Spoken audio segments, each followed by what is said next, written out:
ሄይ ፋሚሊ እንዴት ናችሁ? ዛሬ በጣም ደስ የሚል ቀን ነው። ምክንያቱም ወደ ትልቅ የኮንስትራክሽን ኤክስፖ እየሄድኩ ነው ቪዚተር ሆኜ። ይህ ትልቅ ኢቨንት በኮንስትራክሽን ውስጥ ቴክኖሎጂ፣ ማኑፋክቸሪንግ፣ ኢኖቬሽን ምን ያክል በዘርፉ ውስጥ ያለውን አስተዋጽኦ የሚያሳይ ነው። ስለዚህ በዚህ ቪዲዮ ወደ ኤክስፖ ውስጥ አስገባችሁና ለየት ያለ ነገር አሳያችኋለሁ ማለት ነው። አብራችሁ ይቆዩ።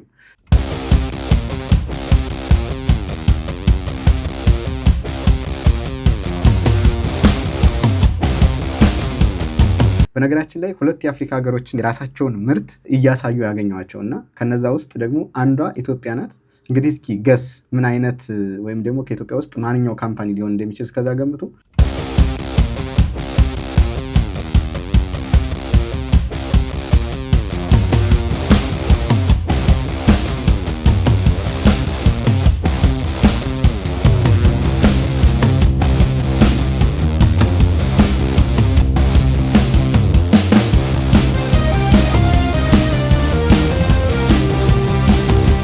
እና በመንገድ ላይ ያለው የኮንስትራክሽን ቴክኖሎጂ ምን ያክል በከፍተኛ ፍጥነት እንደተቀየረ እያሰብኩ ነበረ። ስማርት ቢልዲንግ ማቴሪያል እየተመረተ ነው። ፕሪፋብሪኬሽን ውስጥ ገብተዋል። ኢኮፍሬንድሊ ሶሉሽኖች፣ ስራን አቀላጥፈውና በቀላሉ የሚሰሩ ማሽነሪዎች በዩሮፕ እና በኤዥያ ብቻ አይደለም እዚህ አፍሪካም ጭምር እየተሰሩ ነው። እና ይህን ሁሉ እያሰብኩ ነበር በመንገድ ላይ ሲሄድ የነበረው።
ውስጥ ላይ አዳዲስ ማቴሪያል፣ ኢንጂነሪንግ፣ ክሬቲቪቲ፣ ትልልቅ ማሽነሪ፣ ኤክስካቫተር፣ ሚክሰር፣ ስቲል ፕሮሰሲንግ ኢኩዊፕመንት፣ ስማርት ሴንሰር፣ ስሪዲ ኮንክሪት ፕሪንተር፣ እነዚህን ሁሉ እያየው ነበር እየዞርኩኝ። ቴክኖሎጂው በጣም ፓወርፉል ነው። የሚገርማችሁ በጣም ስትሮንገር የሆነ ማቴሪያል፣ ፋስተር ፕሮዳክሽን፣ ሞር ኢፊሽንሲ እና ሞር ስማርት ዲዛይን ያላቸውን የኮንስትራክሽን ማቴሪያሎች እና ማሽነሪዎች ነው ሳይ የነበረው። እንደምታዩት ኮንስትራክሽን በጣም አስገራሚ ኢራ ውስጥ ይገኛል ማለት ነው። እና ኤግዚቢተሮች ደግሞ ብዙ ሀገሮች ናቸው። በተለይ ዩናይትድ አረብ ኤሚሬት፣ ቻይና፣ ኢንዲያ፣ ታይላንድ፣ ኢታሊ፣ ጀርመኒ እና ብዙ የተለያዩ ሀገራት ነበሩ ምርቶቻቸውን ሲያሳዩ የነበሩት። ከሚያሳዩቸው ምርቶች መካከል ላይክ ቢልዲንግ ኬሚካሎች ላይክ አድሄሲቭ፣ ሲላንት፣ ፎም፣ ፓይፕ ኤንድ ፊቲንግ ቱልስ ኤንድ ሄቪ ማሽነሪ ኢኩዊፕመንት፣ ዋተር ፕሩፊንግ ሲስተም፣ ሬዲሜድ ዎል ኤንድ ፍሎር ሲስተሞች፣ ዲኮሬቲቭ ኢንተሪየር ኤንድ ፊኒሽንግ ማቴሪያሎች እና እነዚህና ዘርፈ ብዙ አሁን ስማቸውን ያልጠራዋቸው ግን ለኮንስትራክሽኑ ዘርፍ በጣም ኢምፓክት ያላቸው ምርቶች ነው ሲያስተዋውቁ የነበሩት።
እንግዲህ አሁን ደግሞ አፍሪካ ውስጥ ያሉ ምርቶችን ላሳያችሁ።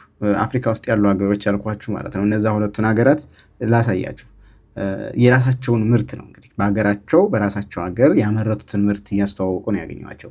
ከነዚህ መካከል መጀመሪያ እስኪ ግብፅን ላሳያችሁ። ግብፅ ናት አንደኛዋ እና ምርቶቿ በጥቂቱ ዲኮሬቲቭ ማርብል እና ስቶን፣ ሞደርን ስቲል እና የእንጨት በሮች፣ በጣም ዘመናዊ የሆኑ የስቲል እና የእንጨት በር፣ ይሄ ቦልት፣ ስክሩ፣ ዋይሪንግ ሲስተም፣ ዋተር ፓምፕ፣ ፊልትሬሽን ሲስተም፣ ኤሌክትሪካል ፊክስቸሮች፣ ታይልስ እና ኢንተሪየር ፊኒሽንግ ፕሮዳክቶችን እና በጣም ብዙ ፕሮዳክቶችን የያዘችው ግብፅ እና እንደው በጣም ብዙ እና ከኤግዚቢተሮቹ መካከል ደግሞ የግብፅ ሪፕሬዘንታቲቭ የሆነውን አንዱ ሳወራው ምን ያክል በማኑፋክቸሪንግ ዘርፍ ሲሪየስ እንደሆኑና ለኤክስፖርት ዝግጁ እንደሆኑ ነው የነገረኝ እና ይህም አንድ ደስ የሚል ነገር ነው።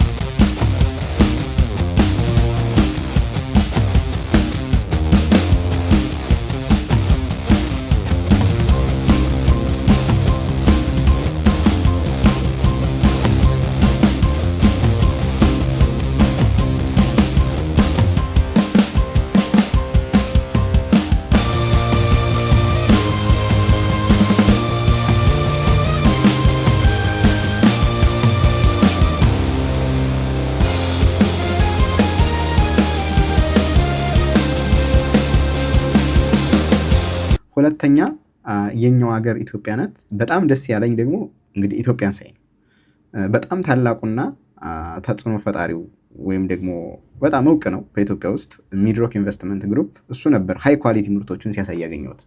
እንግዲህ በሪሊ ፕሮጀክት ዴቨሎፐር የሚመረተው በጣም ስትሮንግ የሆነ ዋተር ፕሩፍ ጥሩ ስታይል ያለው ኤስሲፒሲ ነው። ሌላኛው ደግሞ ፕሪሚየም የሆነ ስቲል በሮች ናቸው። በጣም ሴኪዩር ነው፣ ዘመናዊ ነው እና ዱሬብል ነው ደግሞ እና ስኬርቲንግ፣ የተለያዩ ኢንተሪየር ፊኒሽንግ ማቴሪያሎች እነዚህን ሁሉ ይዘው ነበረ እና ከኢትዮጵያ የተሰሩ ምርቶችን ሳይ በጣም ነው ኩራት የተሰማኝ። እንደውም የሚገርማችሁ ነገር እነዚህ የአፍሪካ ሀገራት ያሉ ቪዚተሮች እና ክሊያንቶች ምንድነው ሲሉ የነበሩት እንዴ ኢትዮጵያ ከአፍሪካ አምራች ሆና ነው ወይስ ኢምፖርት አድርጋ ነው? አላምን ብለው ማለት ነው። እንዴ የራሷ ምርት ነው ኢትዮጵያ ውስጥ እኛ ያመረተው ነው ሲሉ በጣም ነበር ደስ ያላቸው። በቃ ከአፍሪካ ቢያንስ ኢትዮጵያን አገኘን ብለው በጣም ነው ደስ ያላቸው እና ምክንያቱም ሌሎች የአፍሪካ ሀገራት ኢምፖርት ያደረጉትን ወይም ደግሞ እዛ የሌሎችን ነበር ሲያሻሽጡ የነበረው እዚህ ኤክስፖ ላይ ማለት ነው። ስለዚህ በጣም ደስ የሚል ነበረ። በጣም ፕሮዳክቱን ፈልገውታል፣ ኳሊቲውን ፈልገውታል። በጣም ኢንተረስትድ ነበር እና ቢዚ ሆኖ ነው የሚውል የነበረው የኢትዮጵያውያን ሾኬዚንግ ማለት ነው። ከዛ በኋላ ከሰዎቹ ጋር ተገናኘን፣ አብረን ማስተዋወቅ ጀመርኩኝ። ቪዚተር ብቻ ሳይሆን ኤግዚቢተር ሆንኩኝ ማለት ነው። እዛ ላይ አብሬ ኤክስፕሌን ማድረግ ስለ ፕሮዳክቱ እንደዚህ። ከዛ በኋላ አንዳንድ ለማስታወሻ ፎቶ ተነሳን። ከዚህ በኋላ ምንድነው ብዙ ከተማርኩ በኋላ ከዚህ ኤክስፖ ቀኑ አርብ ስለነበር ምሳ እስካሁን ስላልበላው እስኪ ትንሽ አትክልት ነገር አዝዤ ምሳ በላው።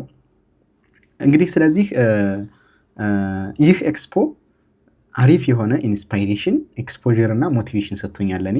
ስለዚህ አፍሪካ ላይም ሂውጅ ፖቴንሻል እንዳለ ነው ይህ ኢቨንት እኔን ያስታወሰኝ ማለት ነው።